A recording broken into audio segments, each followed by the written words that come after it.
नमस्कार, स्वागत है आपका मिशन एजुकेटर में। आज हम भारतीय संविधान के अंतर्गत भाग 4 क के अंतर्गत जो पड़ता है मौलिक कर्तव्य, उसे पढ़ने वाले हैं। यह एक महत्वपूर्ण भाग है और इसे भाग 4 क के अंतर्गत इसलिए रखा है क्योंकि भाग 4 जो कि नीति निर्देशक तत्व से संबंधित है या डीपीएसपी उसे बोला जाता है, तो वो भी न्यायालय में प्रवर्तनीय नहीं है और मौलिक कर्तव्य भी न्यायालय में प्रवर्तनीय नहीं है, इसलिए इसे भाग 4 क के अंतर्गत रखा है। जैसा कि हम जानते हैं, भाग 4 जो कि आर्टिकल 36 से 51 तक इसकी चर्चा की गई है और 51 क में मौलिक कर्तव्यों की चर्चा की गई है।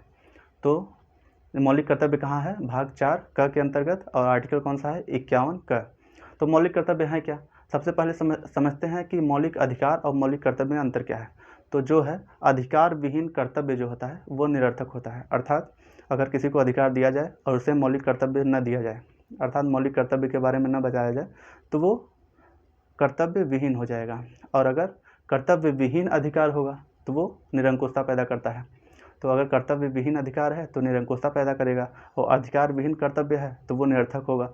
तो इसलिए दोनों एक दूसरे के पूरक हैं।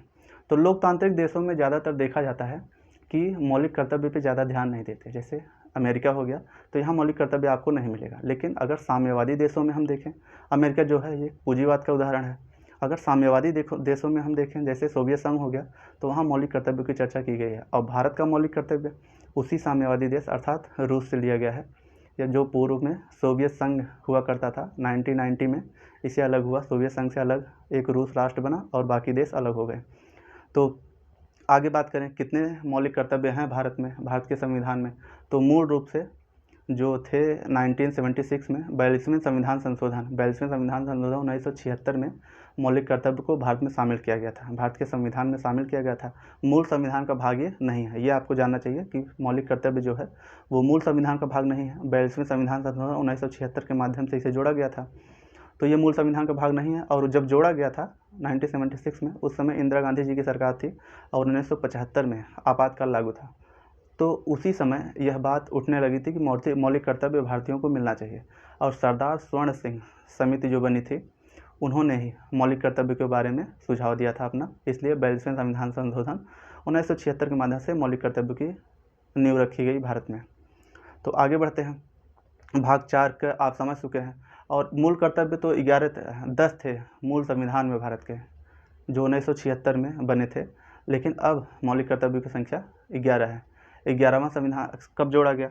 तो 86वें अमेंडमेंट एक्ट 2002, 86वां संविधान संशोधन हुआ था 2002 में, और इसे 11वां मौलिक कर्तव्य को जोड़ा गया था। 11वां मौलिक कर्तव्य क्या है, इसके बारे में आगे चर्चा करेंगे। सबसे पहले देखते हैं 10 मौलिक कर्तव्य क्या हैं भारत के।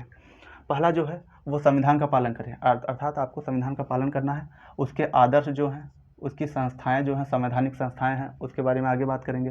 राष्ट्रध्वज और राष्ट्रगान का सम्मान करना है, ये पहला मौलिक कर्तव्य के अंतर्गत आता है। दूसरा जो है, स्वतंत्रता के लिए हमारे राष्ट्रीय आंदोलन, अर्थात राष्ट्रीय आंदोलन या स्वतंत्रता सेनानी जो हमारे लिए करके गए हैं, उनके आदर्शों को अपने हृदय में संजोए रखना है, ये दूसरा मौलिक कर्तव्य है। तीसरा है भारत की संप्रभुता और एकता और अखंडता। संप्रभु राष्ट्र है भारत और इसकी एकता है और अखंड है, अर्थात ये विभाजित एक दूसरे में नहीं है, तो इसकी हमें अक्षुण्ण रखना है, इसे अर्थात इसे बनाए रखना है। आगे क्या है? भारत के सभी लोगों में समरसता और समान भ्रातृत्व की भावना का निर्माण करें, अर्थात किसी भी धर्म के लोग हों, किसी भी भाषा के लोग हों, सबके साथ सब समान व्यवहार रख के समरसता की भावना बनाए रखनी है। और आगे कौन सा है? हमारी सामरिक, सांस्कृतिक और गौरवशाली परंपरा को बनाए रखना है। सामरिक जो है वो मतलब युद्ध संबंधी जो नीति होती है वो सामरिक कहलाती है, और सांस्कृतिक जो है, जो हमारे पूर्वजों से हमें मिली हुई है, तो सांस्कृतिक समरसता को बनाए रखना है। प्राकृतिक